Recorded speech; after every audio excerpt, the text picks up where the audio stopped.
Hello, and welcome back. I am the Ashen Storyteller, and today we will be continuing on with Treasure Island, with Chapter 5, The Last of the Blind Man.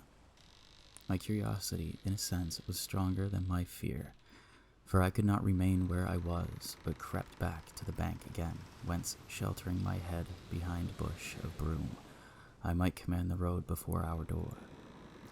I was scarcely in position ere my enemies began to arrive, 7 or 8 of them, running hard, their feet beating out of time along the road, and the man with the lantern some paces in front.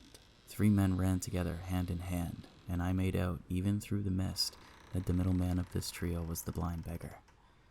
The next moment his voice showed me that I was right. "Down with the door!" he cried. "Aye, aye, sir," answered 2 or 3, and a rush was made upon the Admiral Benbow, the lantern-bearer following, and then I could see them pause and hear speeches passed in a lower key, as if they were surprised to find the door open.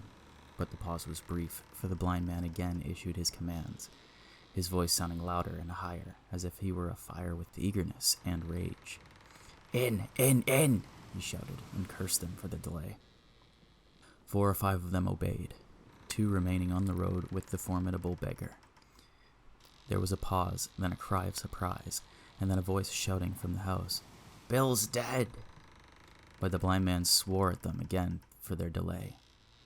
"Search him, some of you shirking lubbers, and the rest of you aloft and get the chest," he cried. I could hear their feet rattling up our old stairs, so that the house must have shook with it. Promptly afterwards, fresh sounds of astonishment rose. The windows of the captain's room were thrown open with a slam and a jingle of broken glass, and a man leaned out into the moonlight, head and shoulders, and addressed the blind beggar on the road below him. "Pew," he cried, "they've been before us. Somebody's turned the chest out alow and aloft." "Is it there?" roared Pew. "The money's there." The blind man cursed the money. "Flint's fist, I mean," he cried. "We don't see it here nohow," returned the man. "Here, you below there, is it on Bill?" cried the blind man again.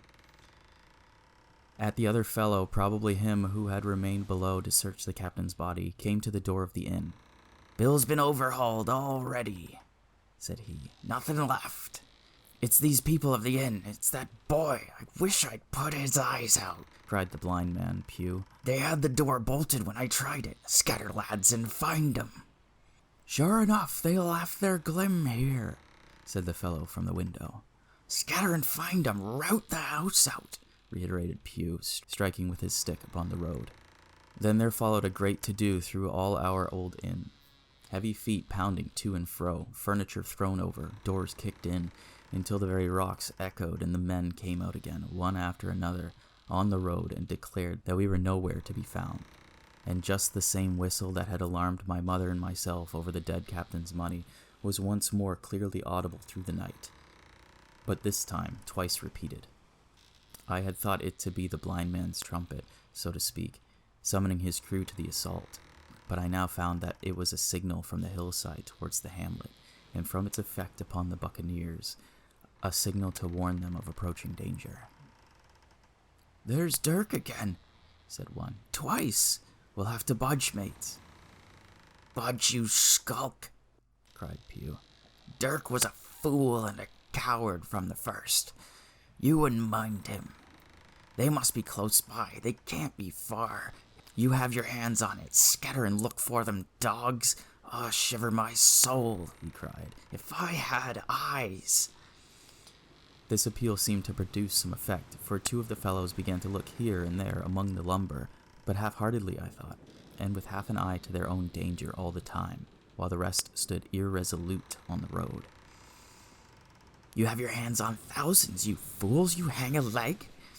You'd be as rich as kings if you could find it, and you know it's here, and you stand there skulking. There wasn't one of you dared face Bill, and I did it, a blind man. And I'm to lose my chance for you? I'm to be a poor crawling beggar sponging for rum when I might be rolling in a coach? If you had the pluck of a weevil in a biscuit, you would catch them still." "Hang it, Pew, we've got the doubloons," grumbled one. "They might have hid the blessed thing," said another. "Take the Georges, Pew, and don't stand here squalling." Squalling was the word for it. Pew's anger rose so high at these objections till at last, his passion completely taking the upper hand, he struck at them right and left in his blindness, and his stick sounded heavily on more than one. These in their turn cursed back at the blind miscreant, threatened him in horrid terms, and tried in vain to catch the stick and wrest it from his grasp. This quarrel was the saving of us, for while they were still raging, another sound came from the top of the hill on the side of the hamlet, a tramp of horses galloping.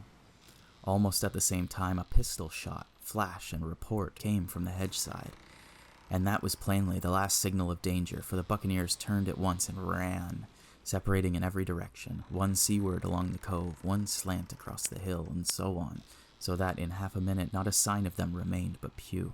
Him they had deserted, whether in sheer panic or out of revenge for his ill words and blows, I know not. But there he remained behind, tapping up and down the road in a frenzy, and groping, and calling for his comrades. Finally he took a wrong turn and ran a few steps past me towards the hamlet, crying, "Johnny! Black Dog! Dirk!" and other names. "You won't leave old Pew, mates, not old Pew." Just then the noise of horses topped the rise, and 4 or 5 riders came in sight in the moonlight and swept at full gallop down the slope. At this, Pew saw his error, turned with a scream, and ran straight for the ditch, into which he rolled, but he was on his feet again in a second and made another dash, now utterly bewildered, right under the nearest of the coming horses. The rider tried to save him, but in vain. Down went Pew with a cry that rang into the night, and the 4 hooves trampled and spurned him and passed by. He fell on his side, then gently collapsed upon his face and moved no more.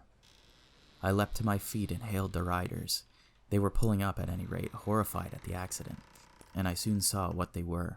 One, tailing out behind the rest, was a lad that had gone from the hamlet to Dr. Livesey's. The rest were revenue officers, whom he had met on the way, and with whom he had had the intelligence to return at once. Some news of the lugger in Kit's Hole had found its way to Supervisor Dance, and set him forth that night in our direction, and to that circumstance my mother and I owed our preservation from death. Pew was dead, stone dead. As for my mother, when we had carried her up to the hamlet, a little cold water and salts, and that soon brought her back again. And she was none the worse for her terror, though she still continued to deplore the balance of the money. In the meantime, the supervisor rode on, as fast as he could, to Kit's Hole, but his men had to dismount and grope down the dingle, leading and sometimes supporting their horses, and in continual fear of ambushes.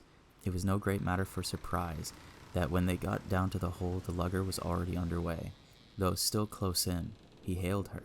A voice replied, telling him to keep out of the moonlight or he would get some lead in him, and at the same time a bullet whistled close by his arm.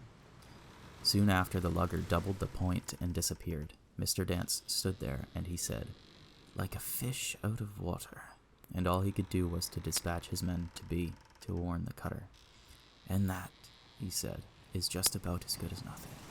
They've got off clean, and there's an end. Only," he added, "I'm glad I trod on Master Pew's corns," for by this time he had heard my story. I went back with him to the Admiral Benbow, and you cannot imagine a house in such a state of smash.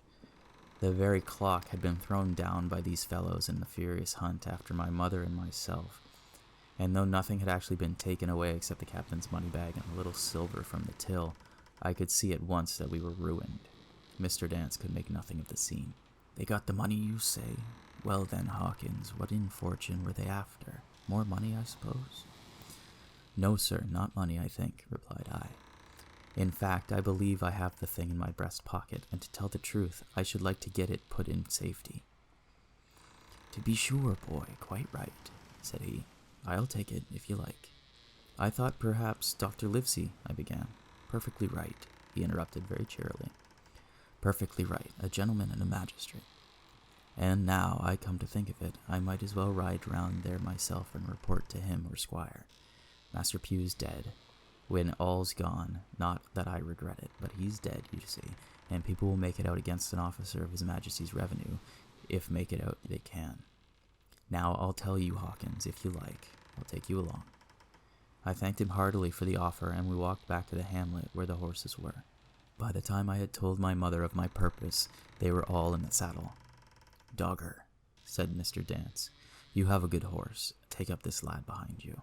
As soon as I was mounted, holding on to Dogger's belt, the supervisor gave the word, and the party struck out at a bouncing trot on the road to Dr. Lipsey's house. This has been Chapter 5 of Robert Louis Stevenson's Treasure Island. I am the Ashen Storyteller, and enjoy your day.